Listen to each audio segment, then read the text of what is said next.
Endiki mavzu hürmetli vatandaş. Hazreti İsa'ga bugün İsa 2020 yıl 4. ayının 19. günü heptiki yekşembe. Endiki mavzumunda. Xi Jinping'ni qo'pollik bilan so'roq qilish. Germaniyada eng cho'ng matbuotning bosh tahriri ochiq xat e'lon qildi. Mavzuda xabar 4. ayının 18. gün ve Meteor bitining torpeden kanalida e'lon qilindi. Xabar bunday boshlandi. Nurgullan G'arb davlatlar matbuotlarining navbatda Beijing to'g'risida e'lon qilgan xabarlari Jungo Kompartiya matbuotlarining noroziligini va rad qilishini keltirib chiqarib qolmay, urushqoq, bo'ra sifatlik Jungo diplomatlari bu ishga orqa-orqadan aralashdi.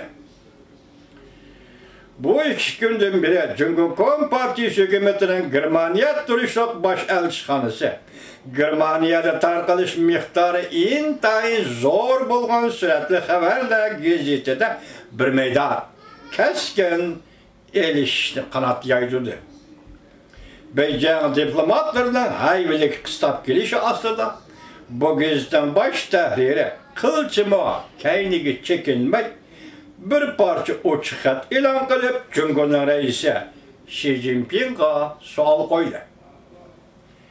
Suratli xabarlar gazeti 15. kuni maqola e'lon qilib, Beijingning har qaysi davlatlarda keltirib chiqargan ziyon zahmatlarini veddiga elib, to'lab berishi kerakmi degan masalani o'ttirg'a qo'ydi. Maqolada qonun sohasida kishilarning so'zlaridan va Germaniya parlamenti bir qism a'zolarining so'zlaridan naql keltirib, Beijingning dastlabki chog'larda virusning ahvolini yoshirib, butun dunyoni bunga so'rab kirganligini, shuning uchun Beijingning mas'uliyatni ustiga elishini talab qilishga bo'ladiganligi to'g'risida to'xtalib bu gazet hatta tizimlik jadvali yoki hisobot jadvali tuzib chiqdi. Shundan keyin Germaniya turishliq Jungo diplomatlari darhol javob qaytarib, bu xabarning g'arizi xatarlik. Uning atalmış hisobot jadvali amaliyotda millatchilikka quturtish, bir taraflama qarashlarni va o'chmanlik kayfiyatini quturtish. Bu ham Germaniya Jungo ishki davlat xalqlarining an'anaviy do'stligidan chat deganlik, to'lam to'latish hisobot jadvali bu bir işte.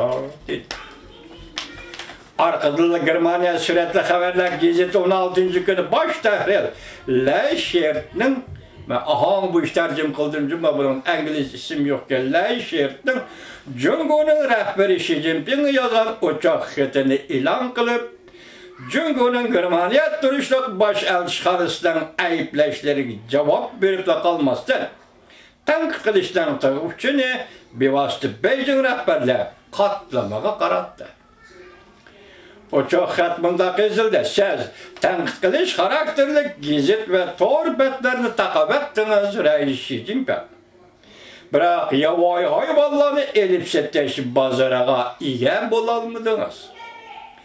Siz turayotgan davlatda kishilar kus-kus paranglashib, sizning to'g'ringizda to'xtalib Sizning huquqingiz dal hozir gumron bo'lib Muşu abzasını bu okuyutay vatandaş bu şunun için sizlerge geldim tercüm kılıp bunu nimdeydi Germaniya gezisi sürat gezisten baş tahriri siz turvatkan devlette Xi Jinping'e karşı davatıda kişiler kışkos paranlaşıp sizden toğrunuzda toxtalıvatıda sizden hukukunuz del hazır gumran buluvatıda benim paraz kılışımca sizden dünyaya mert bilen maske takıp berişni, yani kelip bu bizden mertligimiz ve dostluğumuz davatsız.